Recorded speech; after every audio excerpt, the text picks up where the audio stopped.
Hello, welcome everyone. My name is David Pearson and welcome to Elder Hall for this oration. I'd like to start today by welcoming Uncle Michael O'Brien to the stage to give us a welcome to country.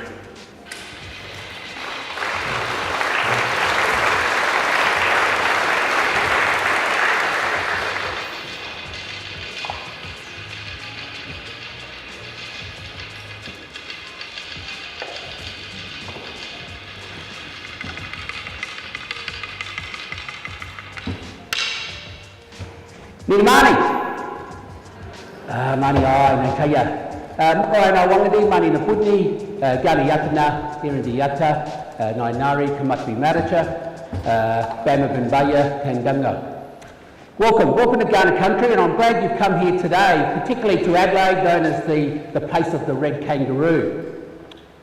My name Kamatbi actually means impatient, but I hope that it has another meaning which means quick, and in my days of football I was known to be quick, but it actually means impatient. And Maricha means that I'm actually the sixth born male in my family, so there's 7 children in our family, and you're probably guessing there's 1 girl, and sadly for my sister. But I also need to acknowledge my father, Livability, the old man of the sea, Uncle Lewis O'Brien, a great Ghana elder of our people, and my mother, who is a Narungga elder from the York Peninsula, Auntie Pauline O'Brien as well.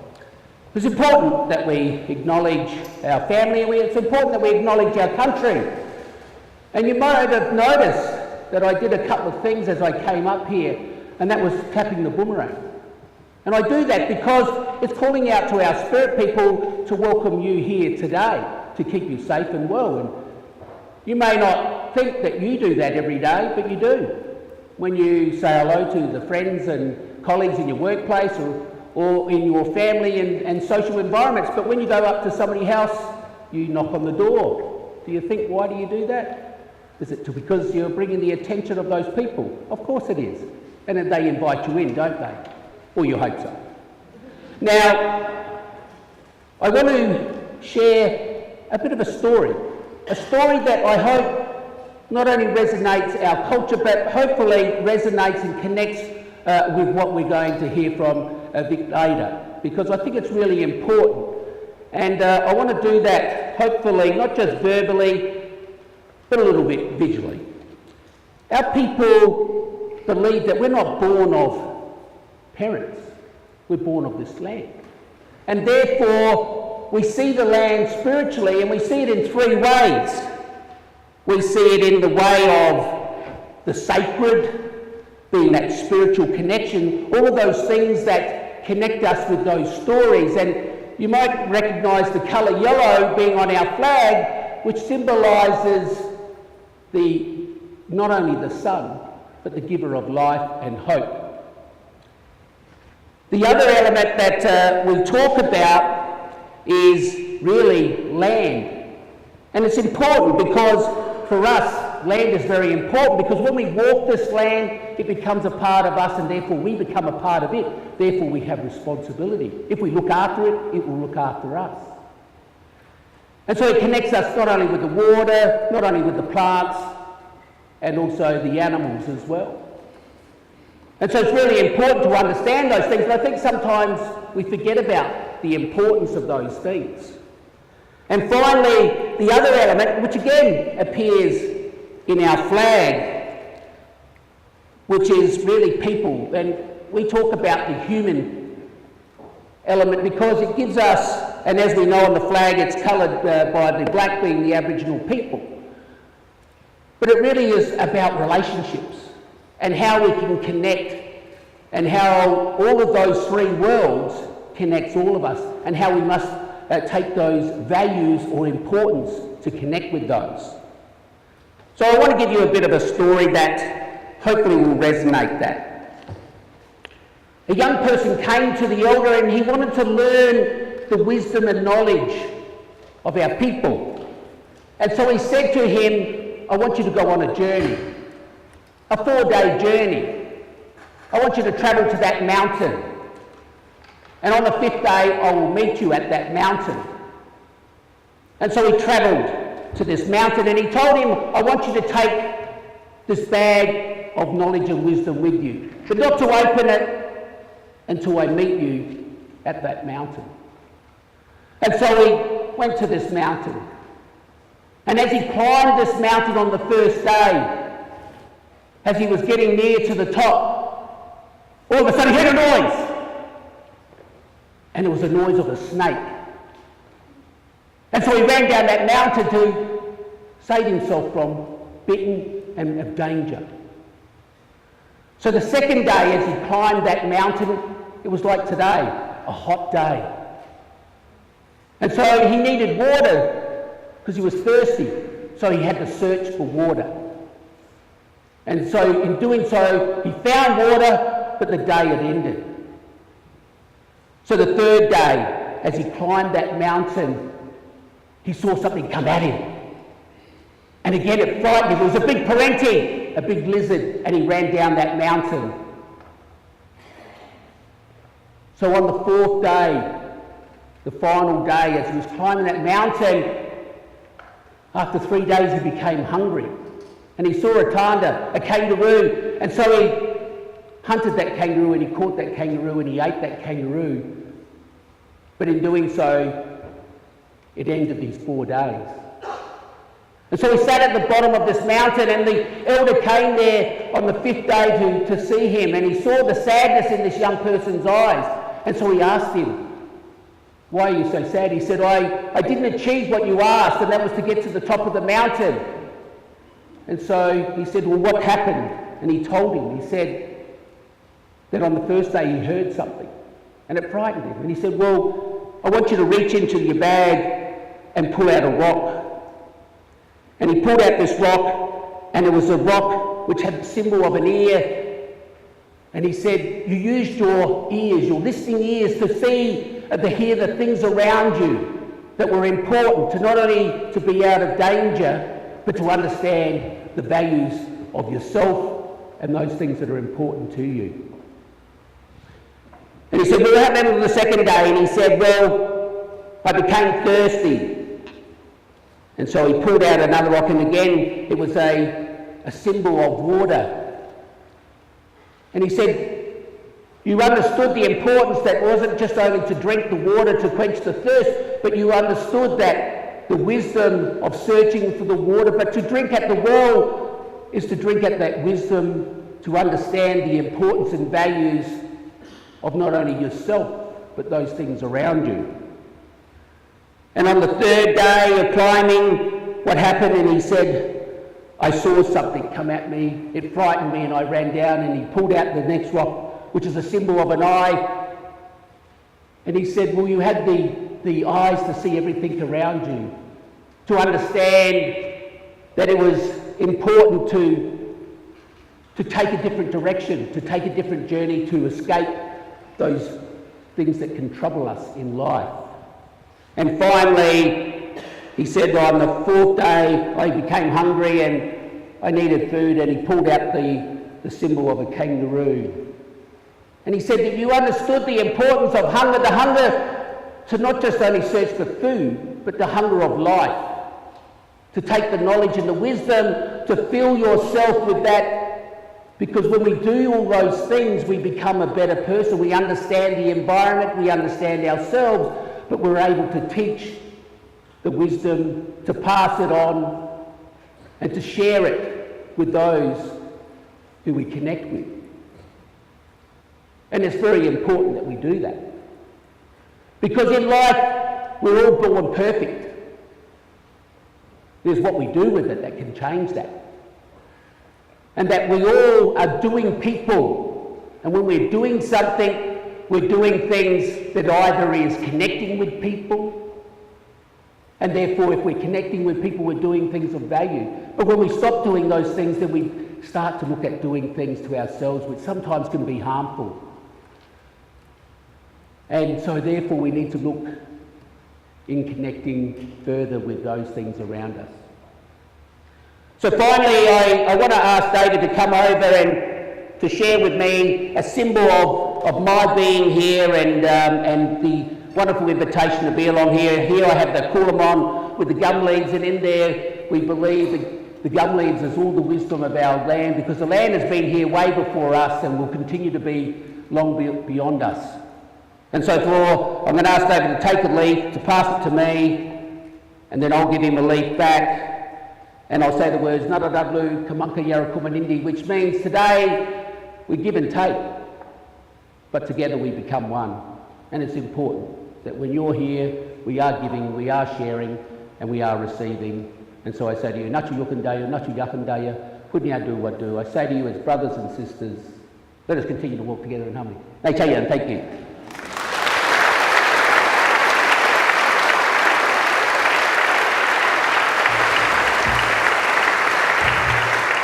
Thank you, Michael. Thank you for that wonderful welcome to country and that powerful example of the influence of storytelling. And so Vic, in his time here, talked about storytelling. It reminds me of one of the sessions we had where Vic said, if you want to help somebody to quit smoking, don't tell them the facts about what smoking does to them. Tell them a story about what they can do with their life if they had more years in it from not smoking. And storytelling is so incredibly powerful. And the great thing about my role at the Dunstan Foundation is I get to introduce all of our thinkers to the community in South Australia, and one of the first things we do is we do a welcome to country, and we get to tell the thinkers about why we do welcomes to country, and that it is an acknowledgement of the land that we meet on has always been the land of Kaurna people where we are today, and that the job of reconciliation is not just something about the past, but is something we must do and walk together towards in the future. So it is absolutely unfinished business in Australia, and I think the storytelling that we can learn from Michael and that we will learn from Vic tonight is so incredibly powerful to that. So thank you for that welcome to country.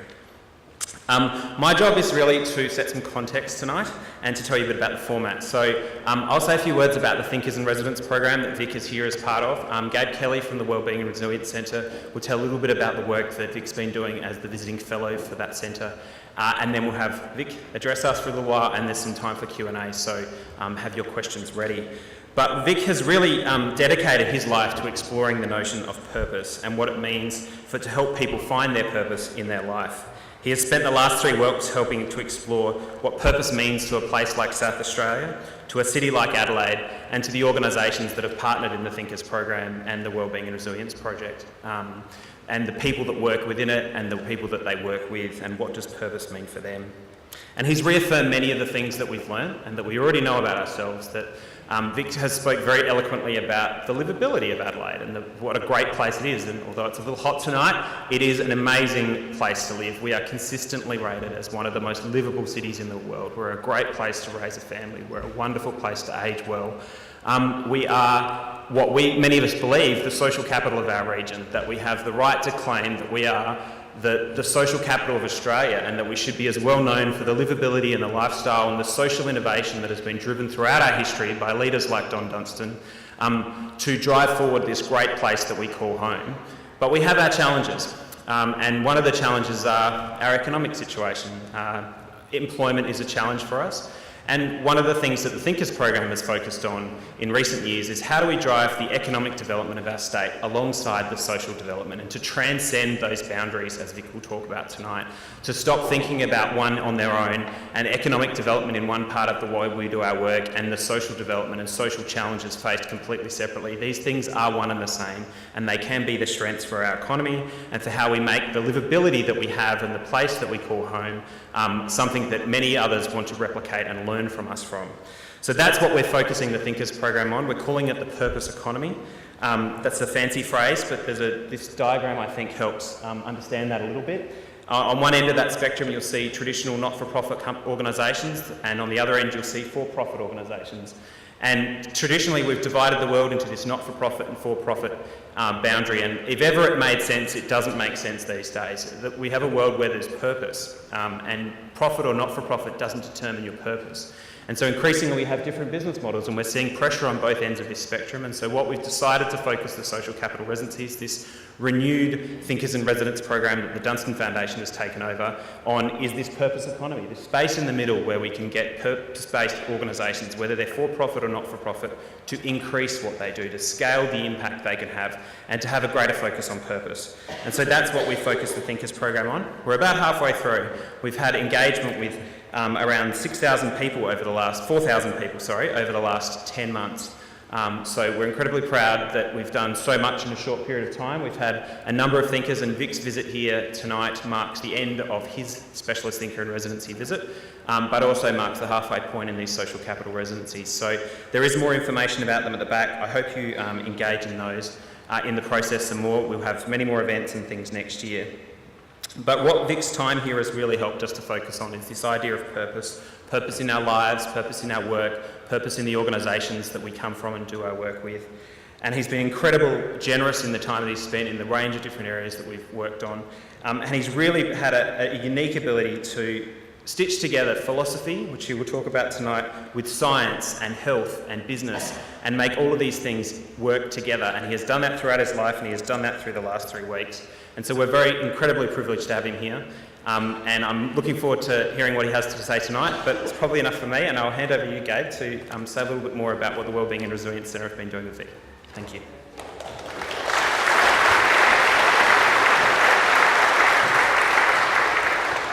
How happy am I to see the rebirth of the Adelaide Thinkers in Residence program, and I congratulate the Don Dunstan Foundation and David and the team on such an extraordinary rising out of the phoenix from the ashes. It's fantastic for the state of South Australia. Firstly, a little bit of housekeeping. Victor Stryker's presentation will be made available to view on the Wellbeing and Resilience Centre and the Don Dunstan Foundation websites. For those of you who are on social media today, and we would love you to be, please refer to the screen for the hashtags. SamryWRC, why don't I do that? That'd be good. And then at SamryWRC and at Don Dunstan, hashtag getting to the purpose. So if you, anyone's hands up social media? Not so many. Oh, phew, good on you. Well, please get busy. We'd really appreciate it. At the end of Vic's presentation, we'll take questions from you, the audience. We'll be collecting your questions online throughout the presentation. So to answer the questions, I think it's the next one. Yeah. To answer the questions, to ask a question, visit www.sly.do at any time. Enter the code #VICS, V-I-C-S, all capitals, and you can see on the screen now and follow the simple prompts. I personally don't find those prompts that simple, but I'm sure some of you will, and we would really appreciate some questions. So, look, I'm only going to speak for a moment. My main job here is to introduce Vic, who we are so thrilled to have brought to Adelaide as part of the visiting fellows that we offer at the Wellbeing and Resilience Centre. We have a mother of all purposes. We are a purpose-driven organisation at the Wellbeing and Resilience Centre, and our team of myself and 14 others and sometimes 20 other good souls work tirelessly towards this vision of building South Australia to not only be known as the state of wellbeing, but to be the state of wellbeing, to be in a state of wellbeing across the whole society, while at the same time building a reputation 2 steps up from livability, which is a place full of wellbeing. That's our mission and that's our goal, and that drives us. It drives our research, it drives our projects, and it drives everything we do. We really work actively to build the psychological health and well-being of people. We think of it as psychological hygiene, like dental hygiene, like slip, slop, slap. And our vision is that we'll all internalise a better understanding based on the science of how to be more psychologically healthy at all ages across the life course in South Australia. So that's what drives us every day. But we're also driven to be among the best in the world of people who produce high quality research about how to do this at scale. You see, the science has been there for some time. It's not that new, although it is developing rapidly.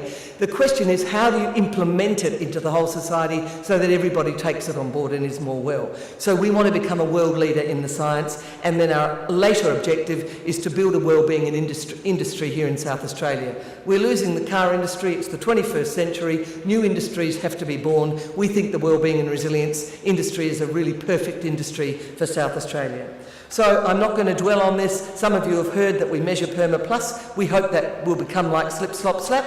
And we have a mechanism and a methodology that we've developed that we call the LIMBA system, which means that when we give people the science, we're not just giving it to them in short courses. We're thinking about long-term sustainable change in community organisations and organisations of any size or scale. So that's who we are. I won't say another word about it except to say that this is our noble purpose that we're really deeply proud of, and we hope you'll join us in achieving achieving that purpose in all of the places that you live and work. So now, Dr. Victor Stryker, so thrilled am I to introduce you to him. He is our visiting fellow for 2017, and we were proud to work with the Don Dunstan Foundation Thinkers in Residence on this visit. Vic is, let me get my right spot. Here it is. Vic is Director for Innovation and Social Entrepreneurship at the University of Michigan's School of Public Health. For over 2 decades, Vic Stryker has been a leader and visionary in fields of health, well-being, creating new solutions that operate at the intersection of science of behaviour change and advanced technology. In 1998, Vic set a new benchmark for digital health coaching and analytics through the creation of a company called Health Media.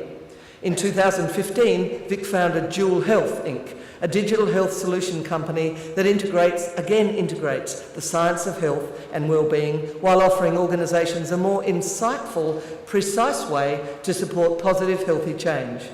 Tonight's oration, as you've heard, follows 3 weeks of intense work.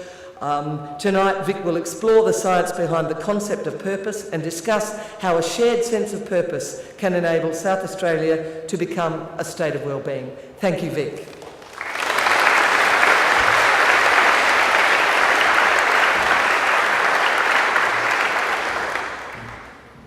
Wow.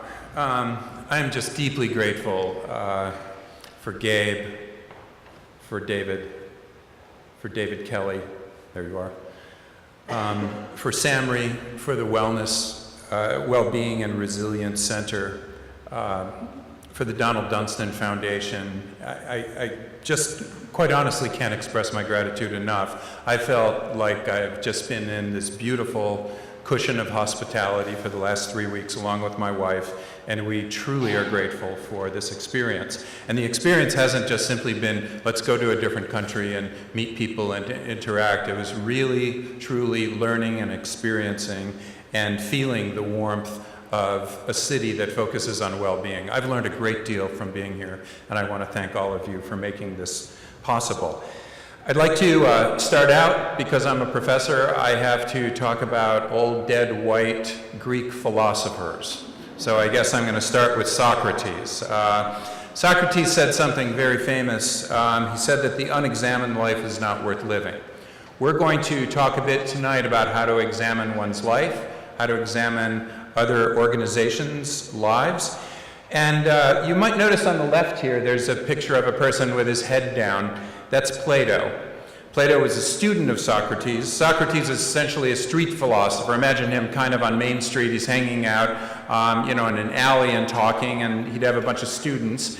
And one of those students happened to be Plato. One of Plato's most famous students was this guy on the right, Aristotle. It's pretty amazing. And Aristotle essentially said, okay, Socrates, you're right, an unexamined life is not worth living, but at the same time, a life without purpose is not worth examining in the first place. So we need both of those. And imagine that as a nice two-sided coin of well-being. You want to examine your life. You want to think more about your life. You want to collect data about your life, be more aware and mindful of your life, but at the same time, that life should have some direction to it, some meaning and some purpose. And if you have that, I would argue that you are well. Now, right now in this society, we are able to help people live longer. We're able to help people manage their disease much better than we were in the past. Are we able to help people be well? Have we focused on well-being? One of the things that I was really attracted to about this 3-week visit was the fact that the Wellbeing and Resilience Center focuses on this. They want to scale well-being. They want to democratize well-being. They want to help people change their lives through well-being. And that's what I so appreciate the Wellbeing and Resilience Center through SAMRI of doing. I want to start by talking a bit about purpose. And you may be wondering, what does purpose mean? What does Vic mean by purpose? What do scientists refer to as purpose? What did Aristotle mean by purpose?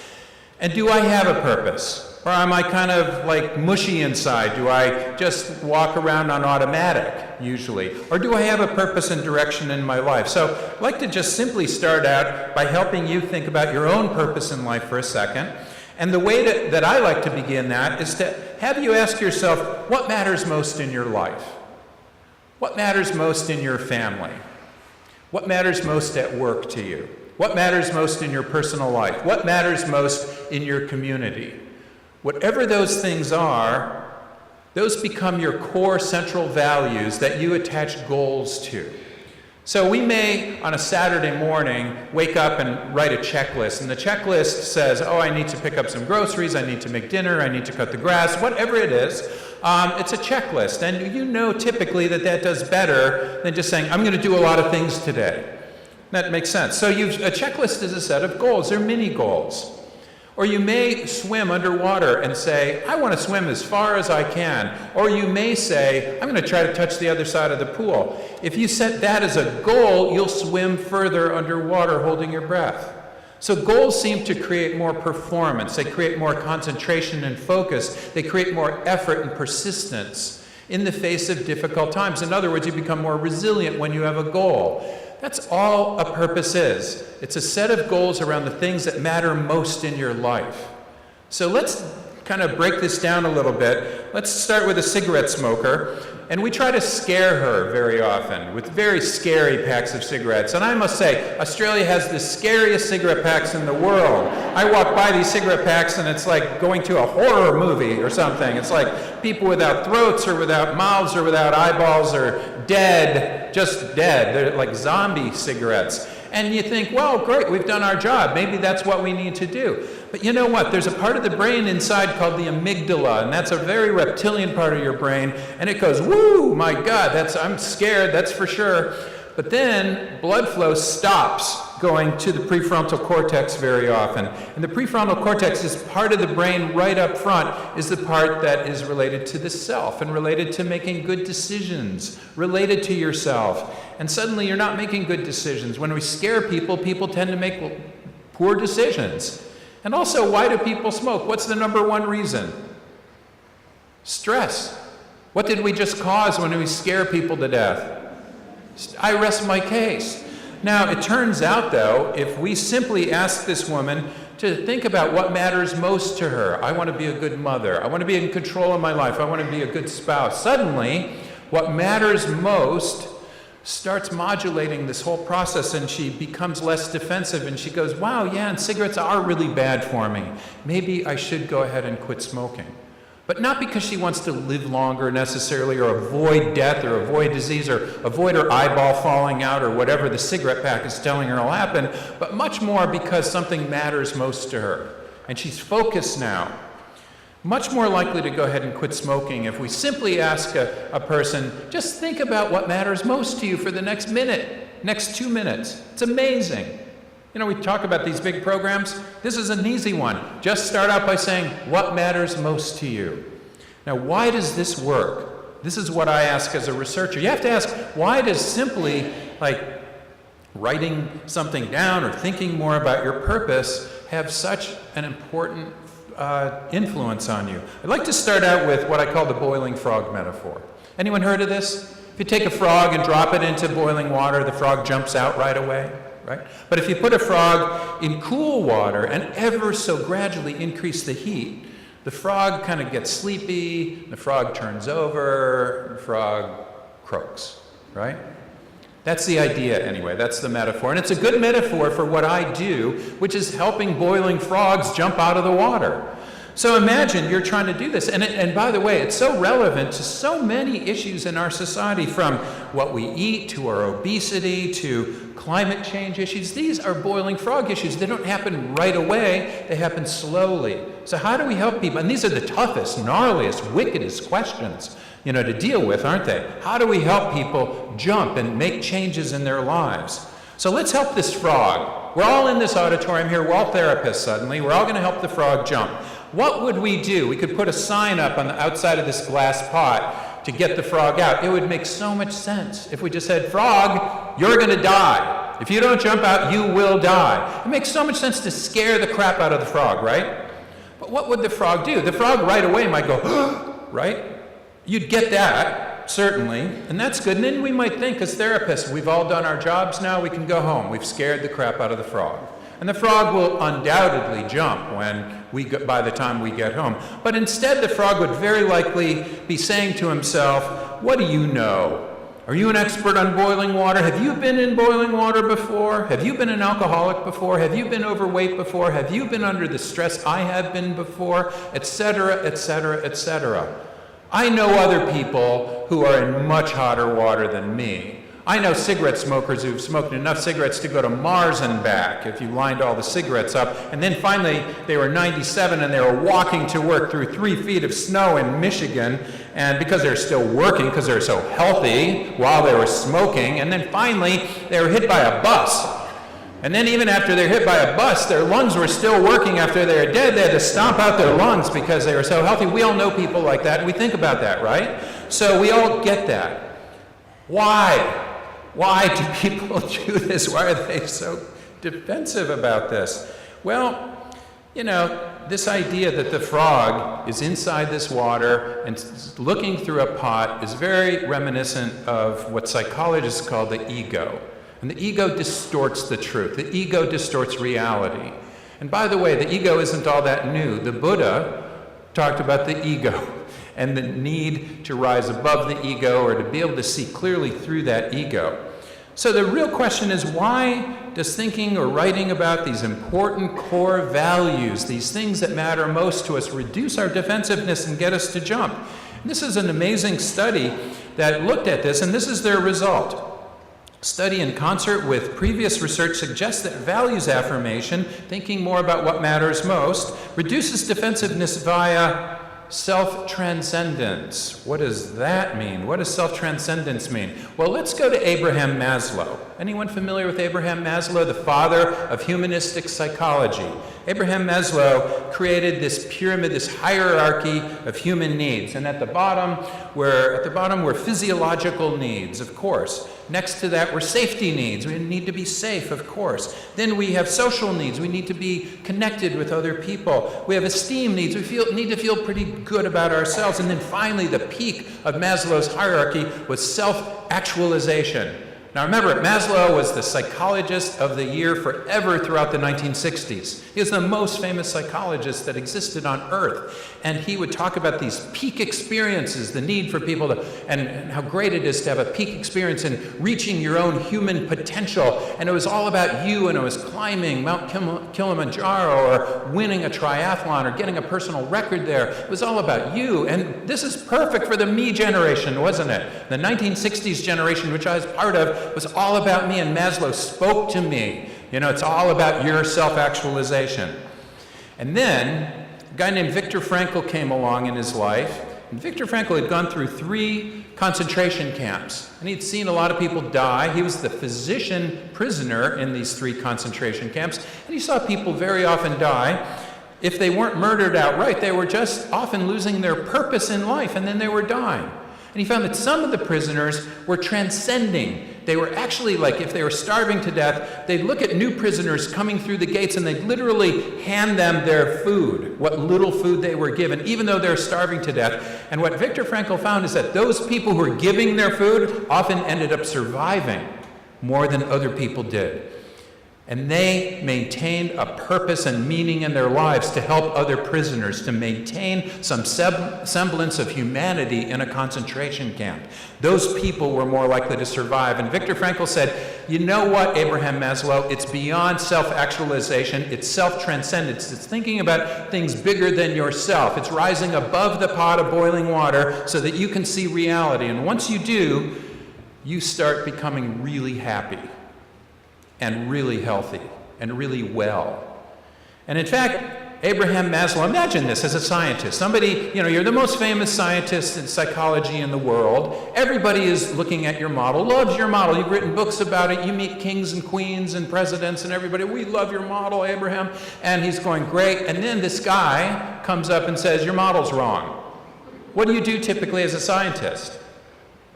You become defensive. Of course, you're going, my model is right. I'm sorry, you're wrong. It'd be standard issue for the scientist to defend his or her model. It'd be perfectly reasonable to expect that. Instead, Abraham Maslow said, you know what? You're right. I hadn't even thought about that in that way. And so Abraham Maslow actually spent the last couple of decades of his life studying self-transcendence. And this is what he found. He said transcenders find it easier to transcend the ego, the self, the identity. It goes way beyond self-actualization. And then he was asked, are these people happy? Are these self-transcenders really happy? And he said, well, yes and no. It's kind of interesting. He said, and he interviewed a lot of transcenders, people who he considered transcending. He said they're not always happy because of this. They see a contrast between what actually is and the ideal world. They see it easily. And they get frustrated because it's so easily attainable, that ideal world. This is what I see Don Dustin doing. That's what I see Gabe Kelly, David Pearson, other people in this room. I see them transcending because they see the world as it could be, that it could be ideal, and they're frustrated. They're not always happy because they see what it really could be. They may have just a raucous time, a great time, but at the same time they understand that they need to be grateful because they look out there and say, the world could be a lot better than it is right now. So that's really important. And by the way, we can go back to Aristotle, who said there are two kinds of happiness. There is what we call hedonic happiness, and we probably understand hedonism, right? That's pleasure. So we love good wine, good food, good sex. We'd love to be at Disney World maybe, or a Kangaroo Island, which is awesome, or a lot of other places. We love pleasure, right? We love a spa, we love a massage, we love all those things. We get it. And Aristotle said that's totally fine. It's not bad to think about those things. It's fine. But that in and of itself, all those material things you're going to get are not going to make you deeply happy, oddly enough. What will make you deeply happy is what he called eudaimonic well-being. And by eudaimonia, let's look at the root word here. It's daemon. And I loved our first speaker talking about Aboriginal thinking and philosophy, who said, we are born perfect. That's very special. That's very important because the Greeks thought that too. The Greeks, as well as the Hindus, believe deeply that you have perfection inside you at birth, and that we need to keep that at birth. And the Greeks call that the daemon, the true self, or the true God-like self that's inside of you. And when we're in touch with that God-like self, eudaimonia, he called it, when we are eudaimonic, we are deeply happy. Deeply well in spirit. And that's the best thing to be. Much better than just being at Disney World or having a great massage. So Socrates, by all accounts from his students, not a lot is known about Socrates, but what is known is that he is a pretty physically ugly person. He was pretty ugly, by all accounts. This painting by David doesn't do him justice. He was an ugly dude. All his students said that, but what they also said is, while he is physically ugly, he was amazingly beautiful inside. And his students likened him to these Greek sculptors that had they'd make these terracotta busts. And if you just tap the terracotta bust, inside was this golden figurine, and they called the golden figurine the daemon, the inner true self. And they said, Socrates is like that golden figurine. It's like the daemon. I lost my own daemon. I lost my own purpose, lost my own meaning 7 years ago when my daughter Julia passed away. She was born healthy, and she liked to say, I was a 10 out of 10 when I was born, and she was. And then 6 months in, we actually were on a sabbatical. We were on a leave, just like we are now. We're on a research leave in the Netherlands. And while she is 6 months old, she caught a chickenpox virus. We all catch chickenpox viruses typically, and it causes a fever and a rash and goes away after a few days. This attacked her heart. And suddenly, as she was losing weight, a doctor took a look at her heart, brought us into a room and said, your daughter Julia is going to be dead within a couple of months. And there's nothing that can be done, I'm afraid. And through our tears, I remember, we'd grasp at straws. We'd go, is there anything that could be done? Is there something like a heart transplant that could be done? What could be done? And I remember in the Netherlands, they said, well, we don't do these heart transplants, and they don't work anyway, and, they're not done on kids, so we would just suggest you take her home, fly home, which we did the next day, and let her die in peace.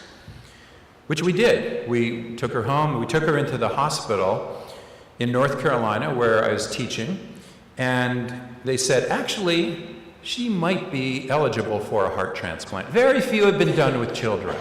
We don't know much about what happens to the hearts, but we do know that they can be done. But on average, half of the kids who wait for a heart, who are listed, die before they get a heart. And if they do get a heart, half of the kids die before 5 years after the transplant. So you can do the math yourself. It's 50% times 50%. It was 25% chance, 1 in 4 chance that she would live to be 5 years old. So we had to ask ourselves, should we even list her for a heart in the first place, or should we let her die, which would be a reasonable thing to do, I suppose. But we couldn't do it. We just couldn't think about letting her die. If she could have a life, we would do it, but only if she could have a big life. And so we started sitting around our gathering place. We call our dinner table our gathering place, and we do gather there with our family and friends, and we said, what is a life worth living? Should we list her for a transplant? What does that mean? What does a big life mean? And we decided if we could give her a life of some purpose, of some direction, of some meaning in her life, some friends in her life, then it's probably worth doing, even if she died at 5, even if she died at 10. And we had no idea. Maybe she would die at 70. We just didn't know. So we listed her, and she became the first child in the southeastern part of the United States to get a heart transplant. She was really a pioneer. And she grew up an amazing person. She ended up becoming a Girl Scout. She was on the softball team. I was a coach of her softball team. She was the worst softball player ever.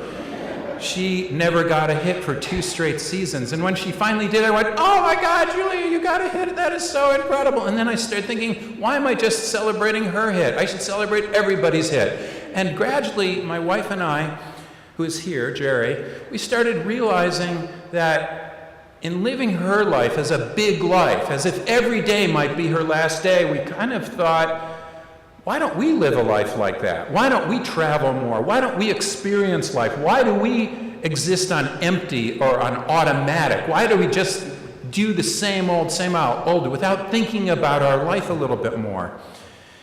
And so we started living a much bigger life. I felt that our life moved from black and white into technicolor. It was amazing.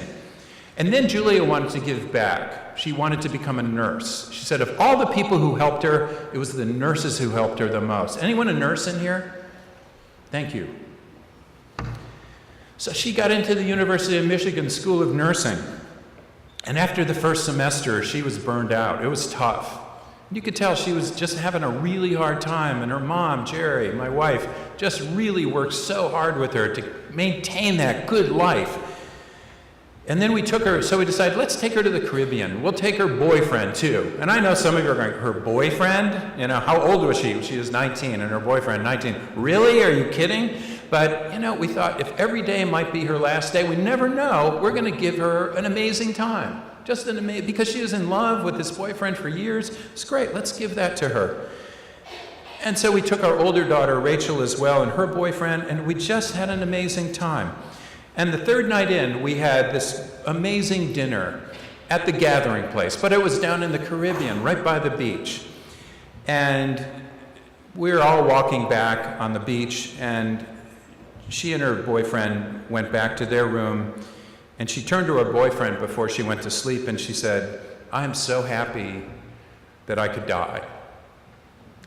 And that night she did, unexpectedly. No one expected it to happen. She had been checked out, and she suddenly died of a heart attack in her sleep. When that happened, I lost my purpose. And a few months later, I was, in fact, I'll tell you just a brief story. 2 weeks after she died, I was at a conference, and I was giving a keynote kind of like this, but the speaker just before me was an occupational health doctor, and he had all these statistics up and said, well, here are the rates of productivity loss if you get sick. So if you get these different illnesses, you lose this amount of productivity. And then if your spouse gets sick, you lose this amount of productivity with these different illnesses. Or if you have a child that gets sick, you lose this amount of productivity. Had all these stats, one slide after another after another. And then finally he had this slide and said, but if you lose a child, you never become productive again. And I was the next speaker. And he didn't know I just lost my child 2 weeks ago. But so I got up there and I wanted to say, but I didn't because I'm polite, relatively polite, from Michigan. We're in the Midwest. We're nicer than people in New York. So anyway, I thought, wow, I don't really know, to be honest, whether I'm going to be productive again. And 2 months after she died, I found myself out in Lake Michigan, 2 miles out at 5:30 in the morning. And I found myself thinking, I was 2 miles out, and Lake Michigan is not unlike the ocean. I mean, especially it can be. In this case, it was super smooth and beautiful, and I just kept rowing, and it was 5:30 in the morning. It was still dark. The water was about 40 degrees or so. If I'd fallen in, I would have died. I didn't have a neoprene suit on. I just jumped right out of bed in my boxer shorts and t-shirt and jumped into the kayak and literally just started paddling out as fast as I could. And about 2 miles out, I started asking myself, wow, I bet it's so smooth and beautiful out here, maybe I could paddle to Wisconsin. Now, Wisconsin is a state right next to Michigan, across from Lake Michigan, and Lake Michigan is 80 miles wide. I wouldn't have made it. But I was really thinking maybe that would be an amazing thing to do, just to go as far as I possibly could. And then the sun came up. And as the sun came up, I started feeling my daughter in me. And I don't know how to explain this. I'm a scientist. I didn't really believe in these spiritual occurrences of somebody talking to you from the dead, but I certainly felt my daughter in me. And I felt my daughter saying, Dad, you have to get over this. And not like you have to get over this, but like you have to get over this. You have to get out of that pot of boiling water. You have to get over your ego. You have to see clearly, or you will die. And you are at a crossroads right now, Dad, and you have a choice. And we all have choice. And this choice is die or go back. But if you go back to shore, you're going to have to change your life completely. You cannot be the same person you were before, and you have to make that decision. Before I go on, I want to tell you that I asked the illustrator of this to make me look thinner and more handsome than I really am. And he said, well, it's your book, dude. Fine, whatever you want. But I did ask the illustrator to make my daughter Julia look exactly the way she was. And so this is Julia. So Steve Jobs, when he was giving a commencement address at Stanford University, he was dying of pancreatic cancer.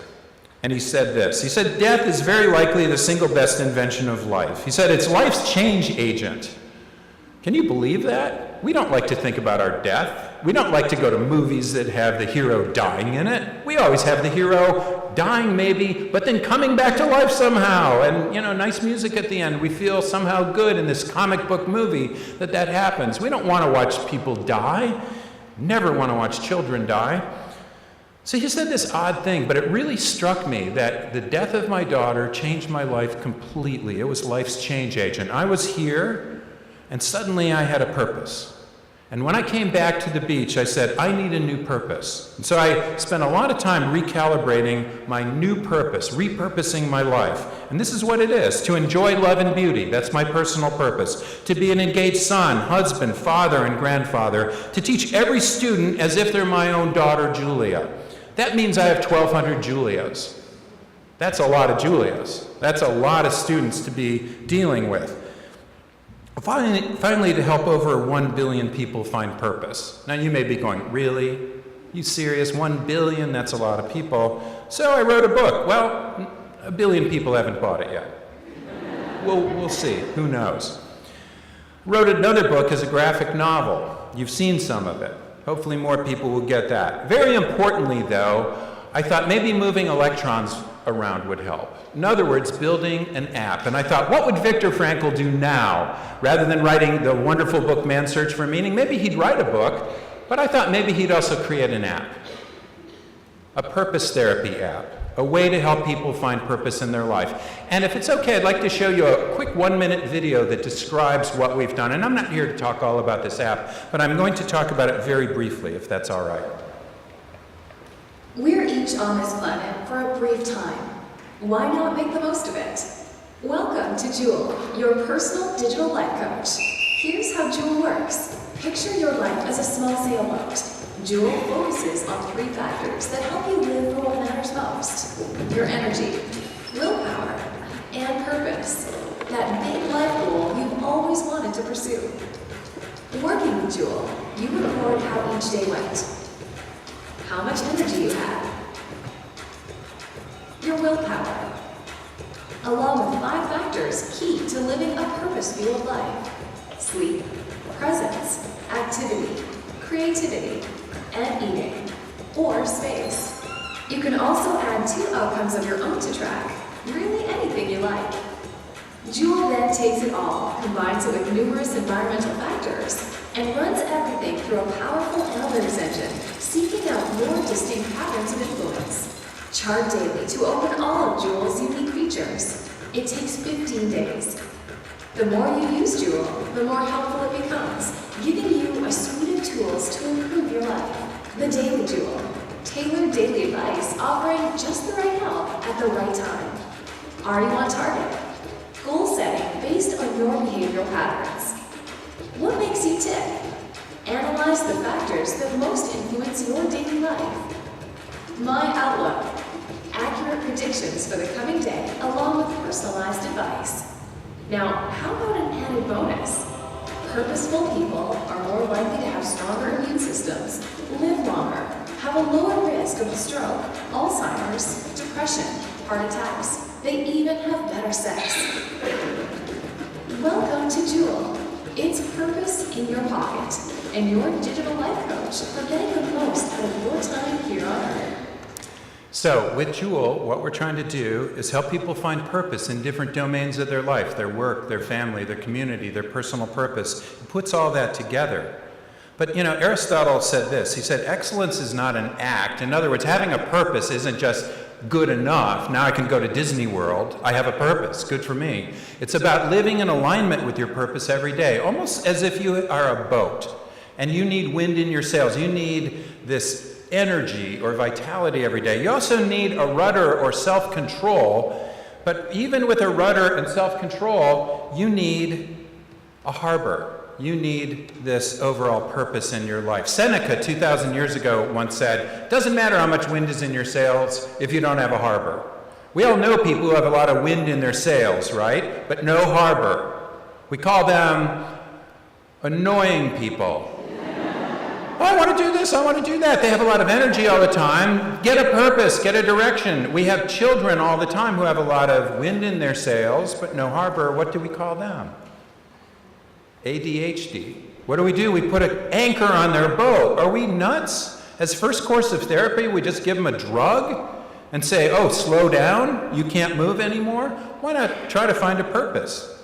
Every entrepreneur I've ever met had some degree of ADHD as a kid and often as an adult. All they did is find a purpose, and then they're spit out like a watermelon seed. So we also, in this Joule program, ask people how closely aligned were they with their personal and their family and their work and their community purposes. And they're able to just take their finger and move that over. Or it's also online on the web. So we can look at whether you are a workaholic. We can look at whether you're super attached with your family and your work and have nice balance. But in order to have balance, we've discovered that while you need a good purpose, and that's important, a transcending purpose bigger than yourself, you need energy and willpower, and those things connected start really helping you out. In order to have more energy and willpower to be connected with your purpose, we found 5 things that make sense, that are beautiful, positive behaviors that are essential elements to having more energy or vitality and willpower or self-control. And that includes sleep, presence, activity, creativity, and eating. And I won't get into these in any detail, just to say we call this space. Did you give yourself space? But presence, mindfulness, that could be yoga, it could be meditation, it could be prayer. There are a lot of things that constitute presence. Creativity. I won't ask how many people think they're creative here, but many people don't think they're creative. Everybody is creative. My wife is an artist. I was a math and science major when I first met her at an undergrad, and she said, "You're one of the most creative people I've ever met." And I said, "I am not creative. I'm in math and science." And she just laughed. She said, "No, you don't understand creativity at all then." And it took a long time. She was like this great creativity midwife that pulls it out in people, and pulled that out in me. So if you view these as gears, you kind of assemble all of this as part of your engine in your body, and you connect all this, and it becomes a really important engine for your well-being. You could also think about well-being related to the environment, though. Our social environment is so important to us. The weather right now, would we feel like being super active outside and super energetic? Maybe not. Even here, it's a little bit warm, isn't it? So, it's hard to be energized and engaged when it's super hot or muggy outside. So we measure things like that at Joule. We look at temperature, we look at where you are, we look at the day of the week. Are you as energetic on a Monday as you are on a Friday? Probably not, but some people are and some people are not. Putting that all together for you and assembling it into this engine, figuring out what makes you tick is really cool. This is what we call, and what I'll get into later, a precision model, because we're focusing on what makes you tick over time. You might have gathered a bit of that from the video. I'm going to move into that, because what Joule is doing is moving the standard Brockelian treadmills, focus on physical health, and all that is important. It's just old. I've heard it all, and it's fine. It's just, I've heard it. Moving wellness to well-being. How do we do that? How do we build purpose in our lives as kind of the soil, the substrate that all these remarkable flowers can bloom from? The other thing that is innovative, I think, about our future, what we can do to innovate, is moving from population models, and I'll explain that in a second. So if you're not familiar when I call this a population model, I'll discuss it, but it's basically treating everybody as if they're average. Nobody in this room is average, I can promise you.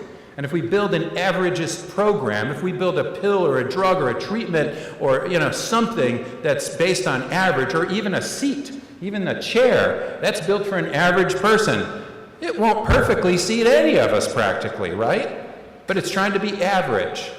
So when we start with an averagist approach, we're going to miss a lot of people. Moving that to what's now called a precision approach is very important, and I'll describe that. So if you look at the upper right-hand quadrant, what we're trying to do is build what we call precision well-being. And I'd like to spend 5 minutes just talking about what I mean by precision here. Is that all right? So this will get a little heavy in a bit, but happy to answer any questions about it. This is a study we did years ago looking at people's quality of diet, their nutrition diet quality, okay? And some people had excellent diet, some people had good diet, some people had a poor diet. And then we followed them for a year, and what we found is that the people with an excellent diet lost 5 pounds over that 1 year, those 12 months. People with a good diet lost 2.6 pounds. Great, good for them. People who had a poor diet gained 2.4 pounds. Now, I could write a journal article about this. I could say, diet influences your weight loss or weight gain. It's really important. It influences it within 1 year. We know that. This is, by the way, very statistically significant. It's very unlikely that this relationship is due to chance. But let's look at it more specifically. And by the way, this is what most science is based on, averages and means. So they'll look at a mean score, an average score of one group, compare it to the average score of another group. But let's look at what those means are based on. They're based on distributions of weight loss or weight gain. Okay, and that's what what's called a normal distribution is based on. So we can actually apply a normal distribution curve to each of these. We could combine them, and what we find is that there's not a lot of difference between an excellent, a good, and a poor diet in terms of weight loss. There's tremendous variation there. No one is average. Even though I could publish an article in JAMA, the Journal of the American Medical Association, about this, relationship, because it's a pretty nice, strong relationship, I wonder what this person should be told. Because some people who had an excellent diet gained weight, and some people who had a poor diet lost weight, and lost a lot of weight. Is this making sense so far? It's bothersome to scientists when you see so much variation, and you don't know what to really say, because you say, well, on average, yeah, it's true, but you're not average. What do we do? So we always base things on, or typically in science, we base things on these averagist types of research studies, at least in my field of public health. So if we take that and figure out, okay, what do we do with this population? Typically we might say, what happens to them when they have a good diet? Well, some people do really well, some people do poorly, and some people don't gain or lose any weight. They're about the same. What if we started with that model, but then took a look at the individual? And then we start collecting more data from that individual, looking at how they eat specifically and what their weight is at every point in time, maybe even every week or every day for that matter. And as you continue, that person's model, what's making them tick, becomes more important than a population model. Is this making sense? So gradually, we're moving from a population model to a model of just you. In medicine, we call this precision medicine. So we could do this, for example, with this woman. We could also do it with this guy. And we find that this guy actually isn't influenced by this great diet. Not at all. So that's really important. Then we could tell this guy, you know, actually a good diet is not that important to you in particular, but to this other person, it's super important. This is, again, what we call precision or precision medicine. We can think about this in terms of well-being, too. So Jewel is a precision well-being program. As we have all this access to data now, the cloud you've been hearing about, biometric devices you've been hearing about, all sorts of ways now of collecting information from people, we can start assembling it and learning more about you and getting smarter and smarter and smarter about you over time based on you, not based on an average. That making sense? So this is something that's very important. And these two things, moving wellness to well-being and moving population to precision and getting in that upper right-hand quadrant is really new. That's an innovative field where we're going to see a lot of new work. And that's what's so exciting about working with the Wellbeing and Resilience Center, because they're very excited about this. And another area that I've been really thinking about more and talking with people a lot are precision workplaces. Now, we've talked about this woman and that she's often influenced, you know, usually we use an averagist approach. Well, you know what? We often do that if we're working with a workplace. We may say, oh, company X. We know a lot of companies, and we know what influences them. We know what gives them more productivity or a higher, you know, return on investment. But you say, well, wait a second. My company's different than those. And it turns out that if you've seen one company, you've seen one company. So we could create a precision model around a company where we say, hey, company, do you have a purpose? Do you have a mission statement? Well, not really, you know, we haven't really gotten around to that. That's fine. Well, let's start thinking about a mission statement or a purpose statement. And then let's start thinking about what makes you tick. And I won't go into detail, but, you know, you could start looking at predictors that give alignment, that company alignment with their mission. That make sense? And you start putting all that together, and you build a model, an engine for that company. Now, purpose-driven companies, it turns out, do really well, especially if they're revenue-transcending purpose-driven companies. Think about a company almost like being a big boat that has a lot of people in it. It was an amazing study that was done called Firms of Endearment.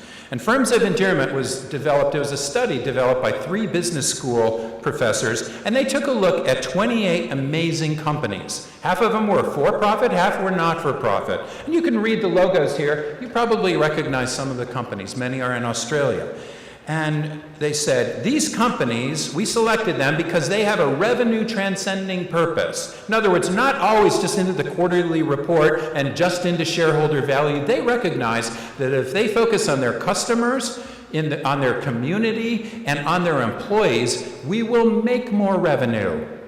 At least that's the theory.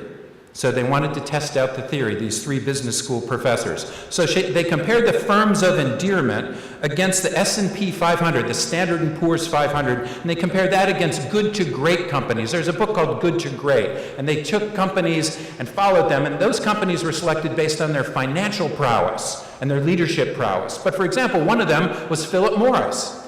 It's hard to think about Philip Morris, cigarette company, having a self-transcending purpose. Now, they would argue with me. In fact, if the CEO of Philip Morris was here, he'd hit me, I'm sure. But I would argue with them that maybe he doesn't have that real revenue-transcending purpose. So anyway, those are the kind of companies that were picked for good to great. And then they followed them for 18 years. And here's what they found. At first, the good to great companies were kicking butt.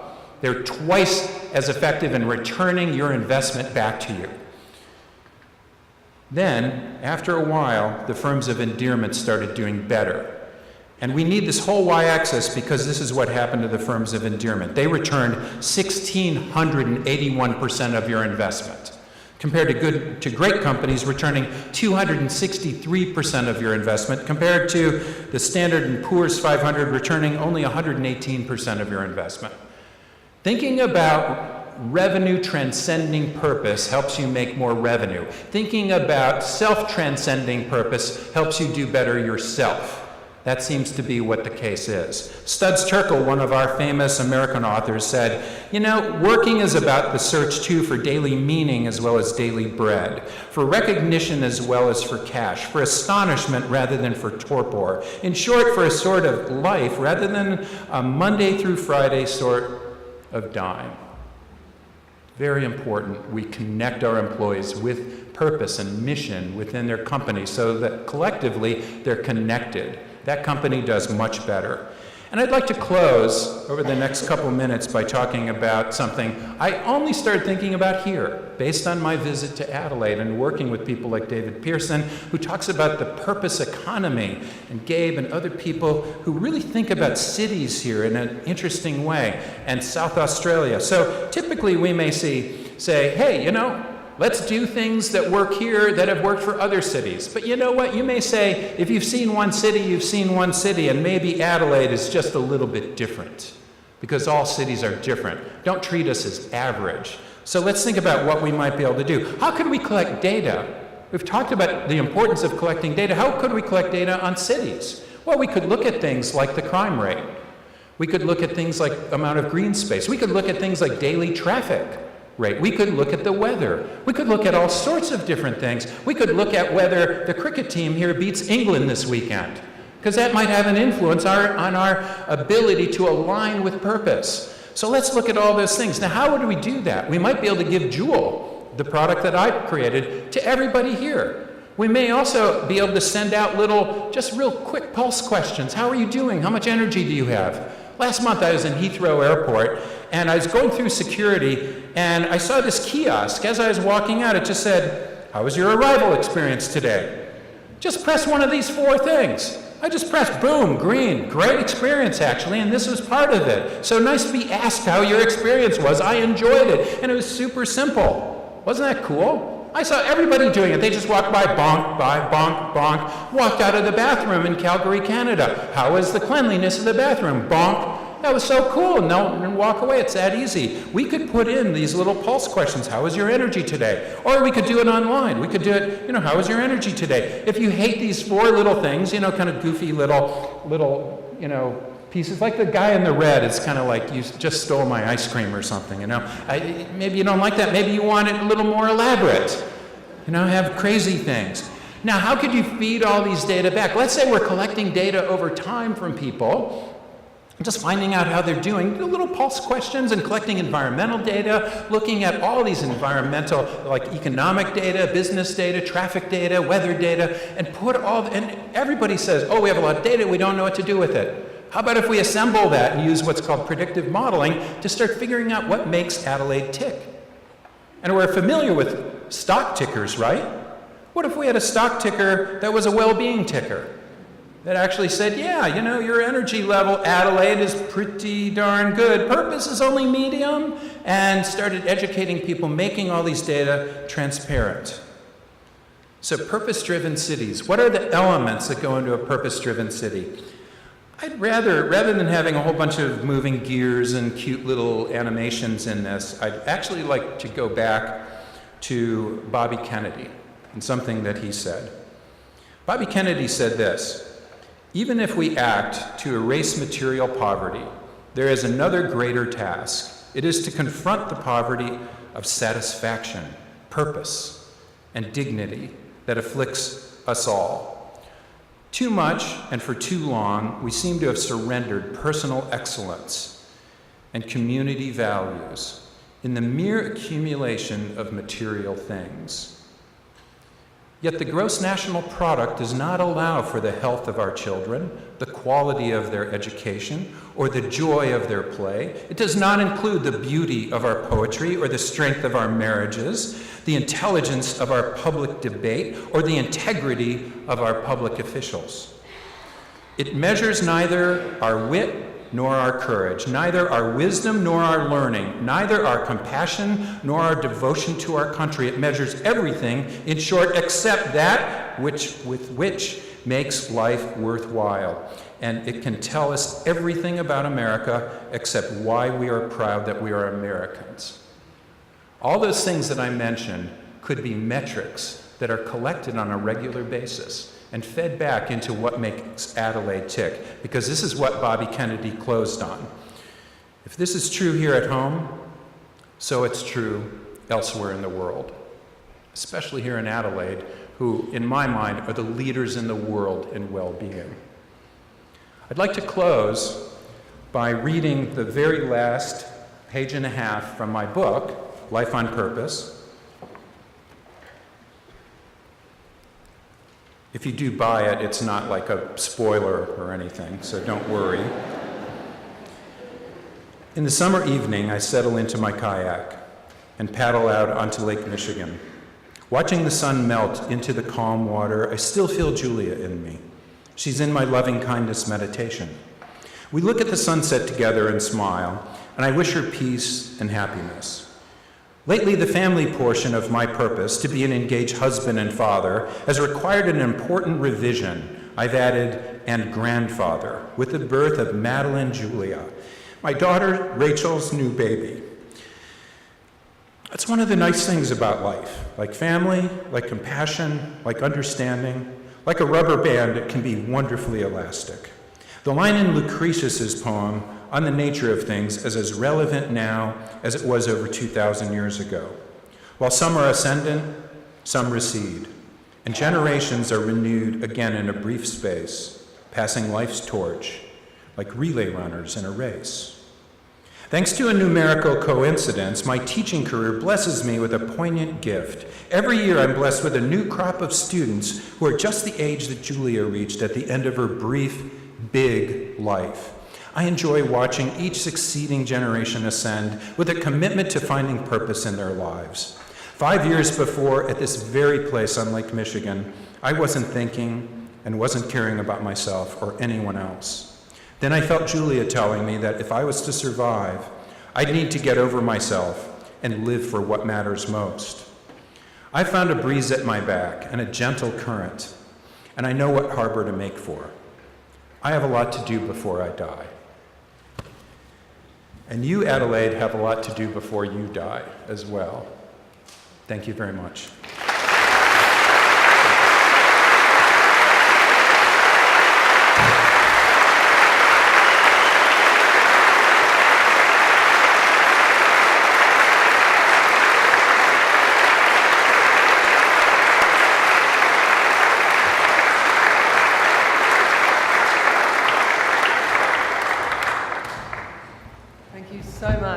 That was really marvellous. Can I ask you to sit down there and have a rest after that? Aren't we lucky?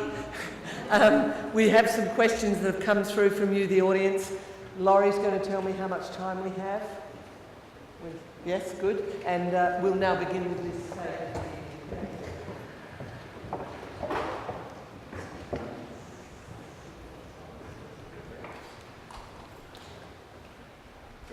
So our first question, thank you, that was really marvellous. We've had the pleasure of listening to a few presentations from Vic. This was more than we've heard this week, and it was just wonderful. Thank you. So Vic, here's a question. What advice would you have for university students around linking their studies with their life's purpose? Hands up those in the audience who love someone who's a university student or knows them. Yeah, it's relevant. Any university students? Any? Oh, awesome. Nice. Hi, guys. That would be Lincoln College, is that right? Yay. Take a gap year. Go out. And don't go to Paris or London or San Francisco or some awesome city like that because you're as a tourist. Go to sub-Saharan Africa. Go to South America. Go work with people, volunteer with people, volunteer in the outback, volunteer with other people, and learn not only about difficulties and very often sadness and tragedy, but at the same time learn about the joys of living life as if every day might be your last day. The people in sub-Saharan Africa I've worked with are some of the most amazing people I've ever met. I really recommend you go to countries and learn more about people who don't have everything that's material, but have tremendous joy in their hearts, who know how to dance at night, how to sing, how to just enjoy every single thing they have and be grateful for everything they have. Then you're learning something extraordinarily wise. Nietzsche, in Thus Spoke Zarathustra, in the beginning had a brief metaphor. He said, take a camel. The camel says, put everything on my back. Load me up. In other words, educate me. Load me with the sorrows and the joys and the compassion and the kindness, but also the sorrow and the suffering of the world. Load me up. And as soon as the camel is laden, the camel transforms into a lion. The lion then goes out into the wilderness and seeks a dragon, and finds a dragon where on every scale has the two words, thou shalt. That's everybody else telling you what your purpose should be. I tell my students, take the resume out that your parents wrote for you and tear it up. Now that pisses off a lot of parents, but it's very important that you become your own human being. You have agency, you are who you choose to be, so be careful who you choose to be, and you are not your parents, so you have to choose what you want to be. That's very important. And by the way, once the dragon is slain by the lion transforms one more time into a child, innocent and able to create their own purpose in life. Beautiful, thank you. I know that you're trained as a scientist, and something occurred which took you into this life of meaning. Speaking, we got any scientists there in the back of the room? Students? A few, yes. Just have you got something to say about science and purpose? Well, I just think that with regard to science, so often my colleagues in science, and this is not a rap on science, it's just that so often we want to avoid the things that are soft, the soft sciences. Oh, is sociology or psychology or political science, are those really sciences? Even economics, are those really sciences? I would argue that some of the most important things are sociological and political and psychological and even philosophical, and so we should try to embrace those. The big philosophical questions that do grow up should be answered by scientists, and we should be able to figure that out and work collectively with philosophers and with social scientists to start adding to a true body of knowledge of the things that are most important. I believe that some of the most ephemeral things in our society, self-transcendence, purpose in life, are the most important things in our society, and quite honestly, if we don't study them in the 21st century, I don't think we're going to have a 22nd century, because science needs to start figuring out what it means to be a human being. Thank you, Vic.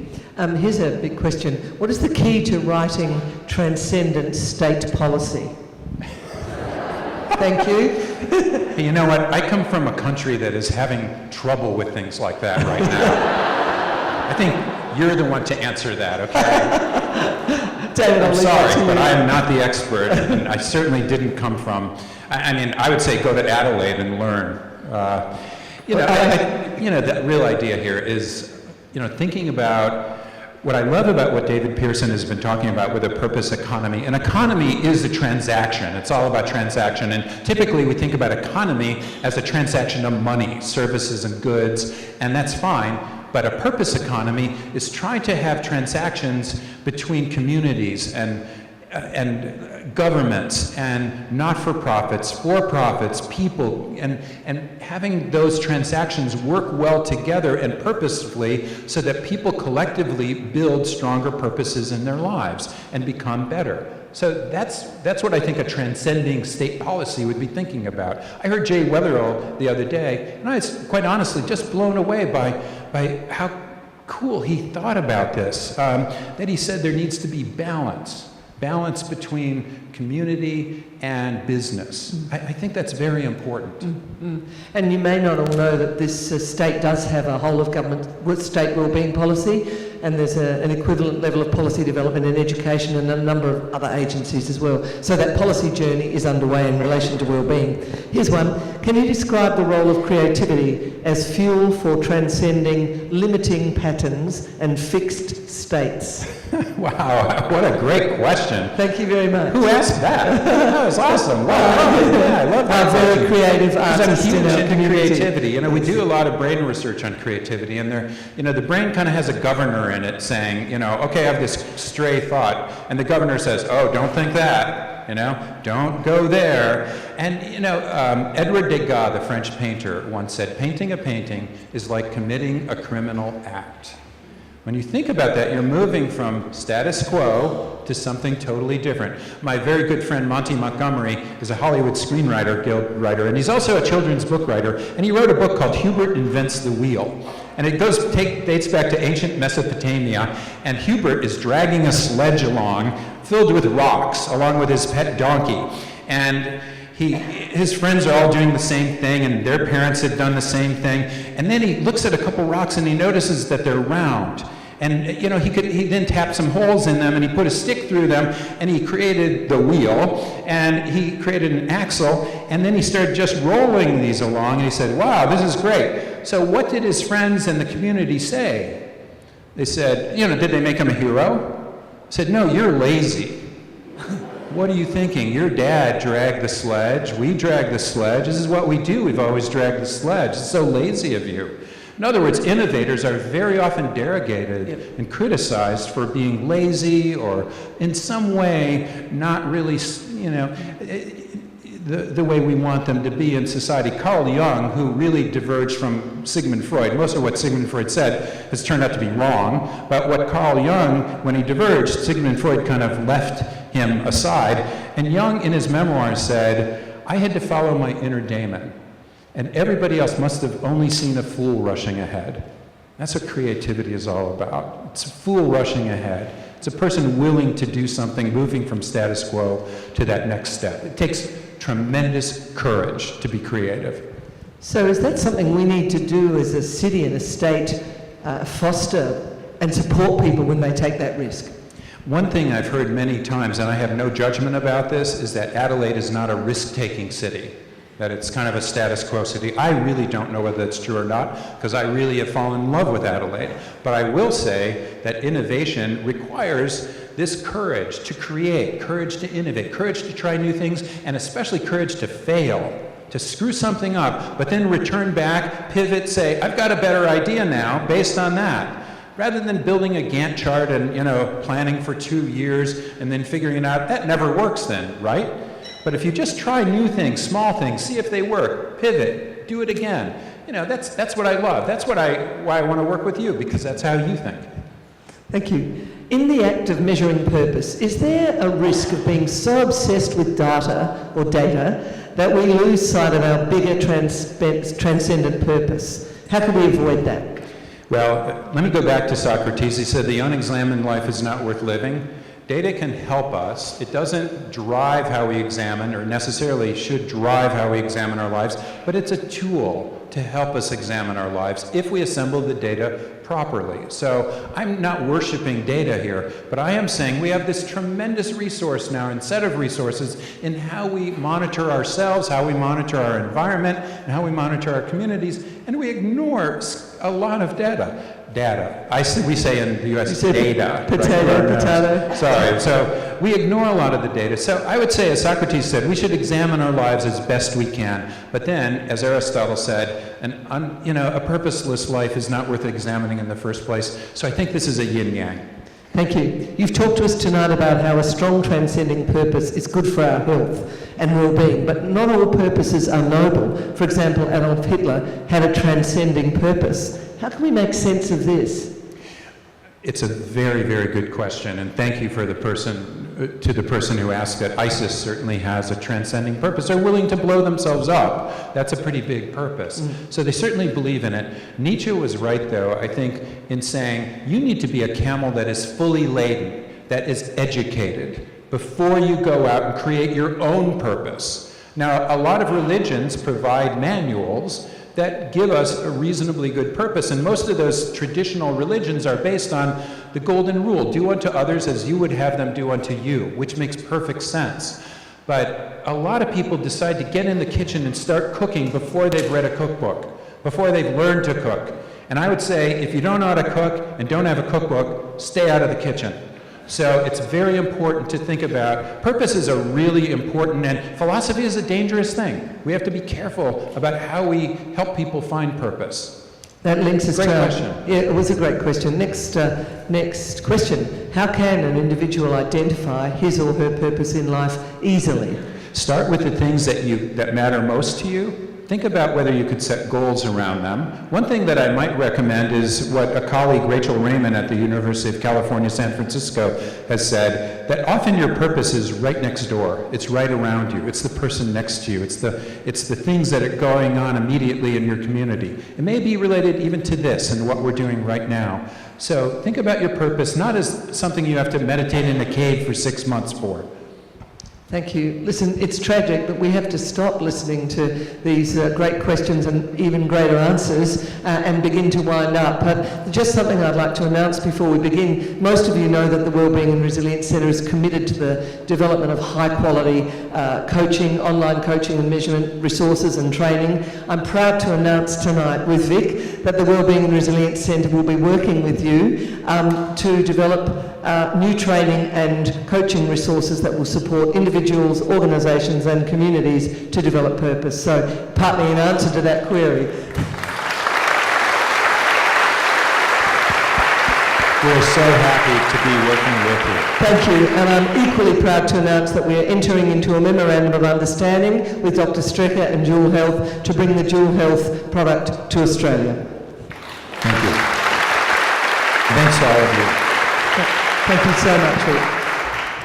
Well, that's very exciting news, and you guys stay there if you like. And I get the pleasure of doing the thank yous and wrap-ups. So to start with, Vic, thank you so much for that amazing presentation. If we can all express our appreciation.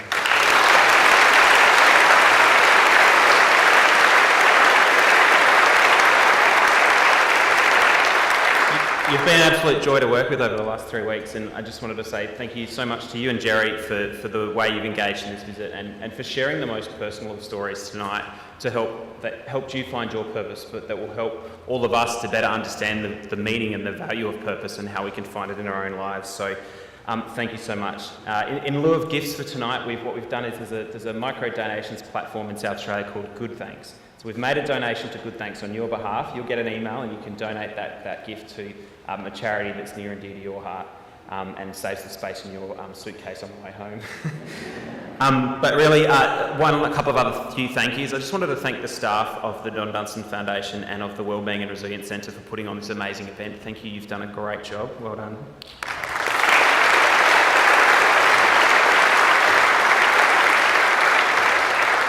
And again, thank you to all the partners of both the Thinkers program and the Wellbeing and Resilience Centre. Without the support of the partners that we've got in this process, as I said before, with the Thinkers program in particular, we're not run by the government anymore. We are only able to run because of the generous support of the partners like the Universities of Adelaide and Flinders and a range of many other partners. So a big heartfelt thank you to them.